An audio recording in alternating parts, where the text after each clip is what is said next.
Te, all the watchmen. To, indeed. Turnam, very quickly. Upavraja, going before the king. Devakyaha, of Devaki. Garvajanma, the deliverance from the womb. Tat, that child. Achakyuhu, submitted. Bojurajaya, unto the king of the Bojas Kamsa. Yat, of whom? Udvignaha, with great anxiety. Pratikshate, was waiting for the child's birth. So, translation. Thereafter, all the watchmen very quickly approached King Kamsa, the ruler of the Boja dynasty, and submitted the news of the birth of Devaki's child. Kamsa, who had awaited this news very anxiously, immediately took action. So you can repeat. Thereafter, all the watchmen very quickly approached King Kamsa, the ruler of the Boja dynasty, and submitted the news of the birth of Devaki's child. Kamsa, who had waited this news very anxiously, immediately took action. So, purport by His Divine Grace, Srila Prabhupada Ki Jai. Kamsa was very anxiously waiting because of the prophecy that the 8th child of Devaki would kill him. This time, naturally, he was awake and waiting, and when the watchman approached him, he immediately took action to kill the child. So it's a very short purport, so we'll read the next text with its purport. Text 3. Satalpaturnamuktayaha kaluyam iti vivvalaha Sutigreham agaturnam prashkolan muktavordajaha. Kamsa immediately got up from bed, thinking, here is Kala, the supreme time factor, which has taken birth to kill me. Thus overwhelmed, Kamsa, his hair scattered on his head, at once approached the place where the child had been born. So, purport. The word Kala is significant. Although the child was born to kill Kamsa, Kamsa thought that this was the proper time to kill the child so that he himself would be saved. Kala is another name of the Supreme Personality of Godhead when he appears only for the purpose of killing. When Arjuna inquired from Krishna in his universal form, who are you? The Lord presented himself as Kala, death personified to kill. By nature's law, when there is an unwanted increase in population, Kala appears, and by some arrangement of the Supreme Personality of Godhead, people are killed wholesale in different ways. By war, pestilence, famine, and so on. At that time, even atheistic political leaders go to a church, mosque, or temple for protection by God or gods and submissively say, God willing. Before that, they pay no attention to God, not caring to know God or his will, but when Kala appears, they say, God willing. Death is but another feature of the Supreme Kala, the Supreme Personality of Godhead. At the time of death, the atheist must submit to the Supreme Kala, and then the Supreme Personality of Godhead takes away all his possessions, Mrityu Sarva Parash Chaham, and forces him to accept another body, Tata Dehantara Praptihi. This the atheists do not know, and if they do know, they neglect it so they may go on with their normal life. The Krishna consciousness movement is trying to teach them that although for a few years one may act as a great protector or a great watchman, with the appearance of Kala, death, one must take another body by the laws of nature. Not knowing this, they unnecessarily waste their time in their occupation as watchdogs and do not try to get the mercy of the Supreme Personality of Godhead. As it's clearly said, aprapyamam nivartante mrityu samsara vartmane. Without Krishna consciousness, one is condemned to continue wandering in birth and death, not knowing what will happen in one's next birth. So, te tu turnam upavrajya devakya garva janmatat achakyorvoja rajaya yad utvigna patikshate. So, omagana timadandasha Garanjana Shlakya Chakshuran Meditam Yena Tasmai Shigarave Namaha. So there's many points in Srila Prabhupada's purport here. Actually, there's an interesting statement here. When there's an unwanted increase in population. So Prabhupada was not talking about what they generally talk about nowadays is overpopulation. But unwanted increase in population. Unwanted increase in population refers to when the earth is overburdened with demoniac persons, because as Srila Prabhupada has stated many times, and as you can analyze, even scientifically, the earth can support many, many more times the population that it has today if the resources are allocated properly and that means people have a proper diet. People don't try to acquire more than is necessary. People help each other. So, in any case, unwanted increase means that there are too many demons on the earth. And of course, demons means people who basically don't believe in the Supreme Personality of God. We're not talking about any particular religious persuasion or sectarian religion at this particular point. And Prabhupada actually mentions this, or hints at this, in the quoting from the Bhagavad Gita here. He says, Aprapya mamni bhartante mrityu samsara varmani shradana purusha dharma shastra aprapya mamni bhartante mrityu samsara varmani. So those who don't have faith in God, they return to birth and death in this material world. So, unfortunately, nowadays, the scientists and others are trying to make some plans to circumvent death. I mean, there's many different types of plans, and some of them I could mention. One is that they're looking at the cell and trying to determine why people get old or why people die. So there's a particular word called apoptosis. Anyone's heard of that maybe word before? Of course. Now you can actually impress people by use of different words that I'm teaching you in class. So apoptosis means it's like a cellular death. So just like you see the cells, they have this process called mitosis.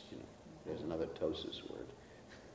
So mitosis means when the cell divides and the genes, they also divide, and you get two cells.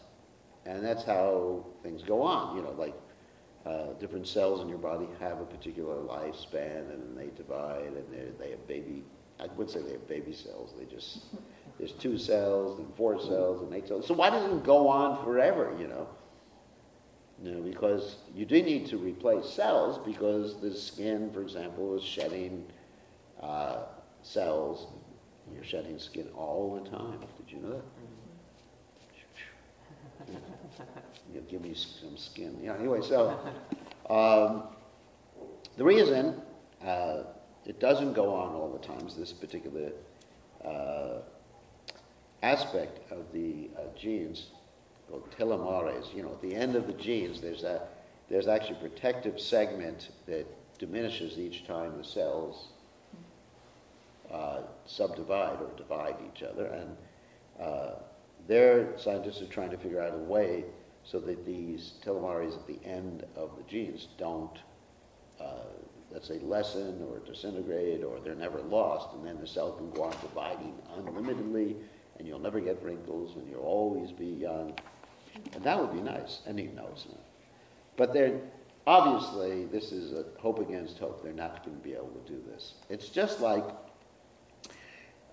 in the old days, in the Vedic old days, you had different demons utilizing or attempting to utilize different Vedic methods to live longer or have an eternal life. And of course,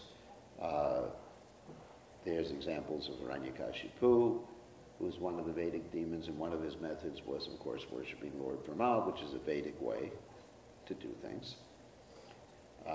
And he asked Lord Brahma, as we know, for eternity or eternal life, and Lord Brahma couldn't give it to him. And then he thought he would trick death by asking Lord Brahma for different circumstances in which he would not die. And I think everyone's familiar with it, you know, daytime, nighttime, inside, outside, man or beast, or weapons, or all those other things. So he couldn't circumvent or prevent death. And then you have other demons like Ravana, who asked for immortality from powerful living entities like demigods and yakshas and rakshasas and whatever. But he neglected to mention human beings because he thought human beings would never kill him. And then you have so many Vedic stories about demons trying to circumvent or to get away from death. And then you have the story of Sunda and Upasunda, who were two demons, very powerful demons, and they also approached Lord Brahma, and they wanted some means by which they would not die. And eventually they said, Lord Brahma said, you can pick the method by which you would die. In other words, it'd be interesting if we would have that, or I could have that benediction. You pick how you would die. And then I would just go through all the fine print, you know, not on earth, not at Govardhan, not in New Goloka, not in Hillsborough, not in, where else? India, not in Australia, not in New Zealand, not in America. You know, I go through I would spend a lot of time going through all the details. And then finally I would forget to mention in an airplane. So the same way, Sunda and Upasunda, they were given the chance to actually not do it in a negative way, but to actually choose how they would die. And because they were two brothers who loved each other very much, they picked the only way they would die would be if they killed each other. This is a story from the Mahabharata. And Lord Brahma granted them that benediction. And then Lord Brahma, in order to arrange for their death, had to arrange for a way that they would fight with each other and kill each other. And the way that Lord Brahma did that was that he created this extremely beautiful girl. Actually, it wasn't he who created the beautiful girl. It was Vishvakarma, the architect of the beautiful girls. Anyway, the architect of the demigods. And Vishvakarma took all the different, I guess the genes, you know, nowadays they talk about GMO food, so he had a GMO person. So he took all the different genes for different parts of the body. You know, perfect nose, perfect ear, perfect toes, I don't know what else. You know, whatever part of the body, the lady's body. So anyway, so he just like manipulated the genes. You know, this genetic engineering's been going on since time immemorial. It's not something new. You know, they talk about, you know, they're very proud that they have this machine called the CRISPR. You've heard of this before? CRISPR, in which they can manipulate the genes. And, you know, if you have some disease or genetic impediment, they can make sure that your child is not going to have that disease or genetic impediment. Anyway, so Vishwakarma did that, and they came out with this Tilotama lady, who was basically, extremely, and so extremely attractive that even the demigods, they couldn't control themselves when she was circumambulating them before she went on her mission. Some of the demigods grew other heads just to see her, or eyes in the back of their head just to see her. They just said, "Can't keep your eyes off of you," like that song goes. So, and she went on her mission. She was sent on her mission, and she appeared before Upasunda. And what happened is that she caused them to fight each other over her. They were drunk also. It doesn't help to be drunk. And they fought each other and killed each other. So these plans were being made for them to live eternally. So the question is, how can we live eternally? Actually, there's some Vedic stories about how some people circumvented death, which is really interesting, some of these stories. Of course, there's this one story of Savitri and Satyavan, which is a famous story in the Vedic literatures. That Savitri, she's mentioned actually as one of the most chaste ladies of all time. And by her devotion, it's really interesting, because it says a chaste lady can stop the rising of the sun and the moon, or a chaste lady can actually stop Yamaraj, and that's exactly what happened in her particular case. Savitri, let's see if I can tell the whole story. Anyway, so Savitri wanted a husband, and she was so attractive that people were scared of marrying her. She couldn't find a husband. I think she was also very learned. What? She was very beautiful. Anyway, what? I think she was very learned. Yeah, it's very learned. So that was like a dangerous combination, to have a wife who was extremely intelligent, more intelligent than you, and very beautiful. So people didn't want to marry her. But so eventually her father said, you should find your own husband. So she went around and she found this nice man, Satyavan, who was, actually he was living in the woods because he was the son of a king, I think it was Jumatsena, the son of a king who had been blind and kicked out of his kingdom. And he was taking care of his parents in the forest. So anyway, so what happened is that also Savitri's parents, they wanted a son. They couldn't have a son. They only had a daughter.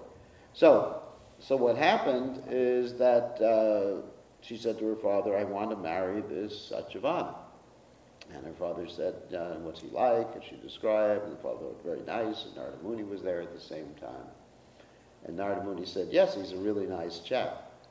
But there's one problem. He's supposed to die, the time factor. He's supposed to die 1 year from today. But she wouldn't listen to reason. She was so devoted to him that she said, I'm still marrying him. And I'm going to, she was thinking internally, I'm going to stop him from dying. This is her determination. It shows by determination and devotion.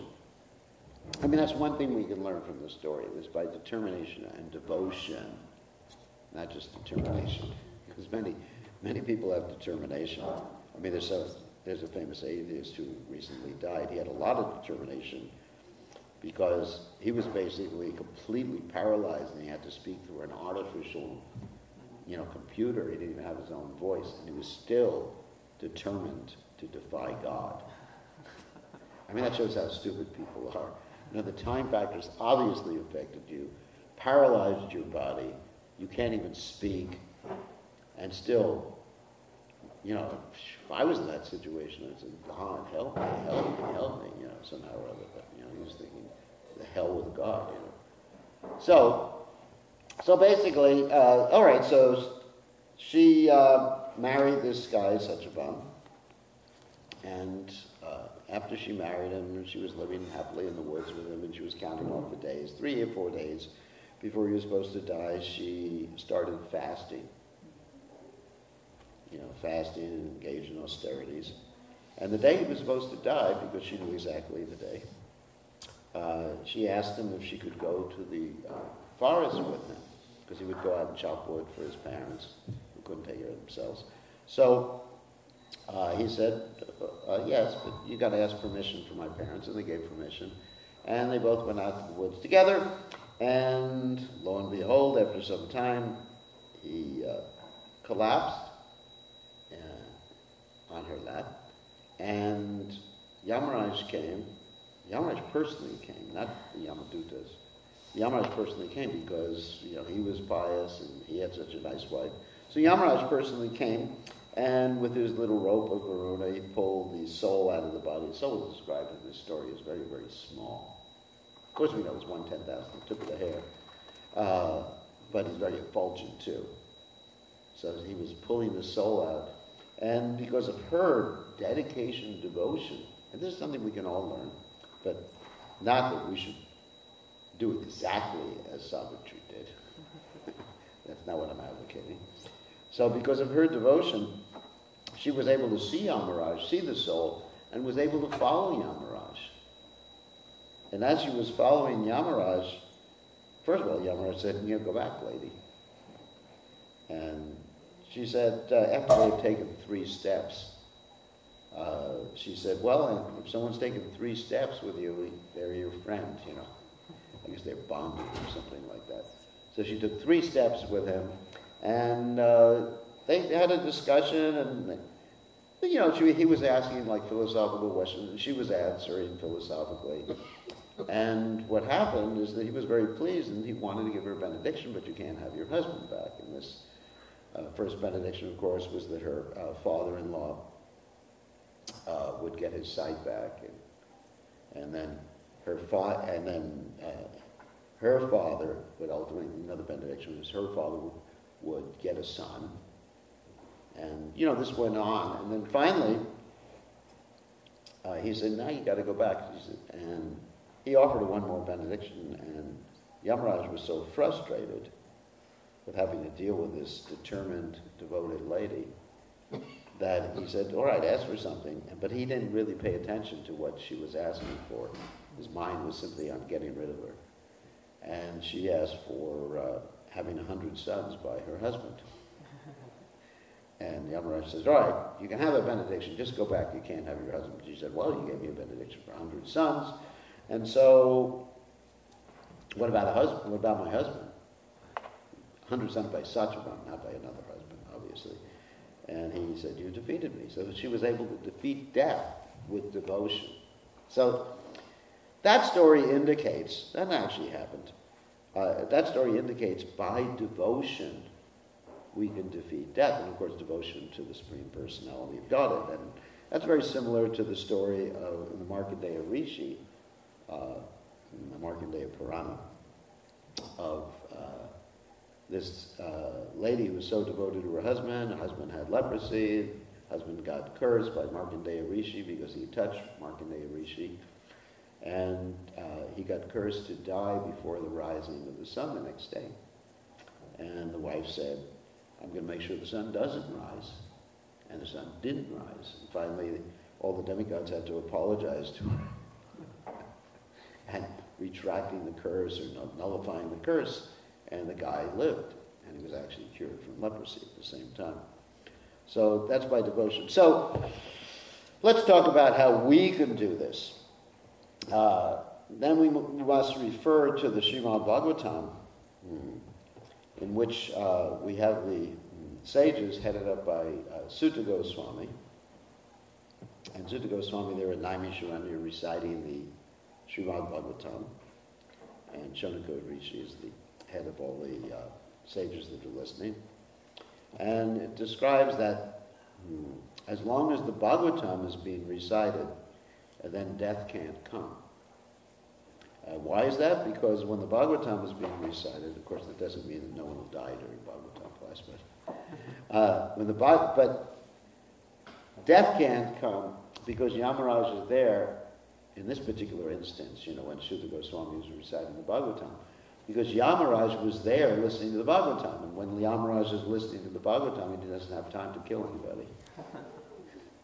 So, the moral of the story is that yes, someone may die during Bhagavatam class. I mean, because the Krishna conscious movement is so big, there's a Bhagavatam class going on somewhere in the world at every moment.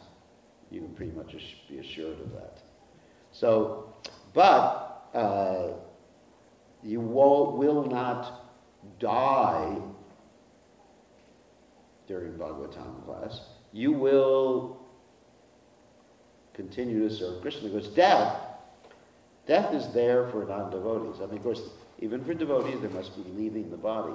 But for non-devotees, actual death is there, you know. But for a devotee, like Prabhupada describes, for a devotee, this, what we call death, is like a cat with its kitten. And for a non-devotee, death is like a cat with a rat. And if you've ever had a cat and seen a cat catch a rat, and I used to have a cat, and I saw a cat catch rats, and I saw a cat catch birds, they not only killed the bird or the rat, they tortured it beforehand. Did anyone ever see that? They play with it. I mean, because it's play for them, but not for the rat. The rat isn't thinking, you know, we're having a good time here. The rat's not thinking, hey, this is fun, you know, I got a big playmate here. But the rat is scared to death, and that's really what death is. And if you study, just like we had this one nice lady here, Sangeeta, who taught us about hospice, you know, how to take care of people dying. And she went through the different stages that one goes through at the time of death, or when death is approaching. And, you know, there's denial, there's fight, there's depression, and then, you know, finally one dies after that time. But for a devotee, you don't go through those stages. I mean, for an advanced devotee, someone who's a dedicated Christian, there's no going through those stages. It's just like a devotee welcomes the leaving of the body. It's not like death for a devotee. A devotee welcomes this because Narayana Paraksabe Nakutashina Vidyati Swarga Pavarga Narakeshu Apituli Artadashana. Because wherever a devotee goes, he sees it exactly as the same. This is a story. This is from the 6th canto of Bhagavatam. Narayana Paratsarva Nakutashina Vidyati. He's not worried. Swarga, he can go to heaven, Apavarga, get liberated, or even Nara Keshu, even go to hell. Apitu the Artha Darshana, he actually sees Darshana. They all have equal value because he's serving Krishna. So there's no anxiety in that sense. Actually, there's no death for a devotee, and for a non-devotee, it's very bad. So, anyway, so Kamsa here is a non-devotee, obviously.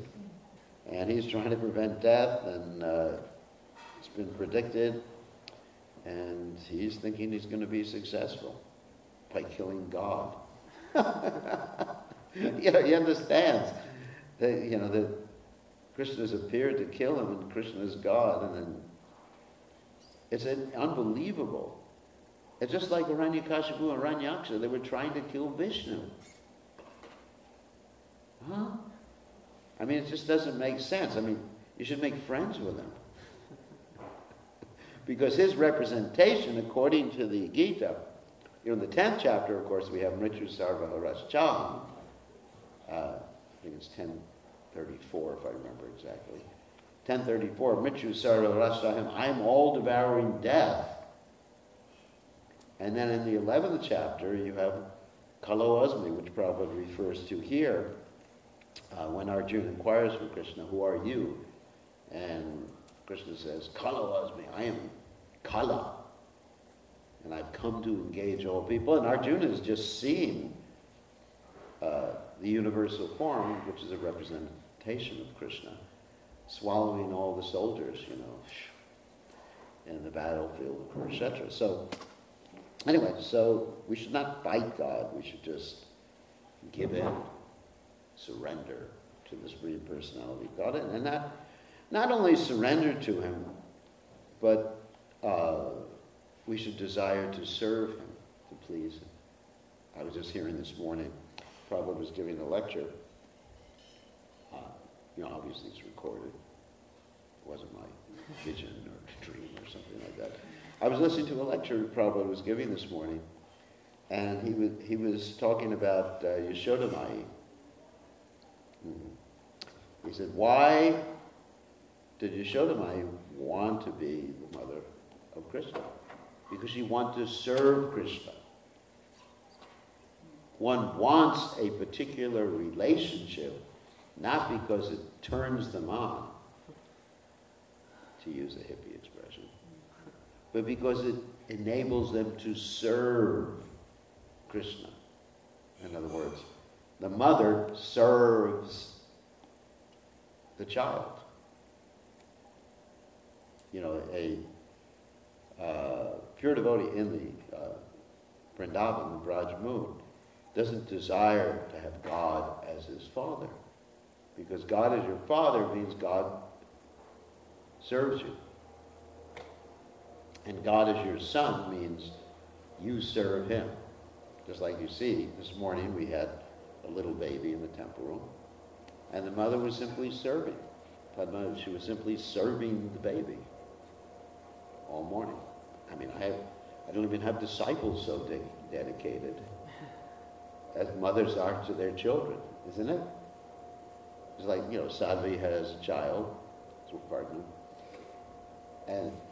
and even though the child's grown, 75 years old or whatever, she's just like completely, look at this motherly love. Completely dedicated. She's at her I wouldn't say old age, but at her senior age, she's just serving her child. And my mother too, it's the same thing. So that one desires a particular relationship because of a desire to serve. That's all.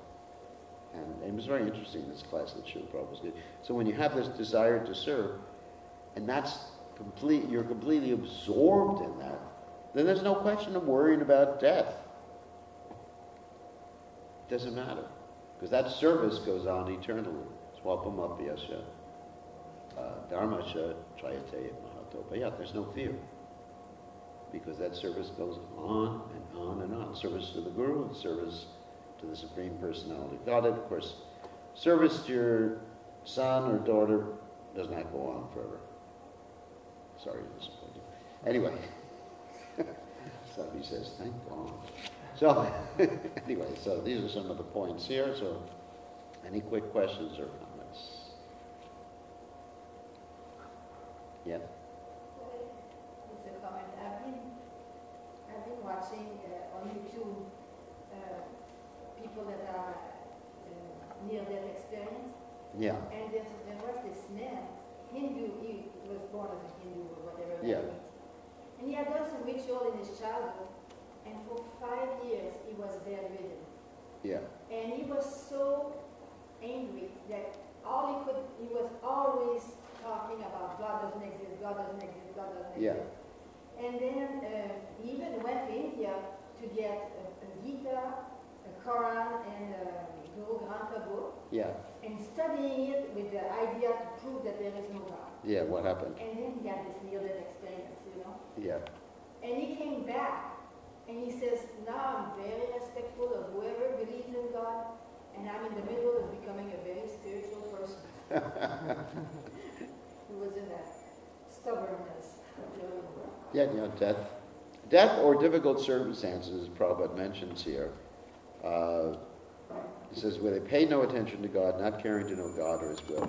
When Kala appears, they say, God willing. In other words, they start praying.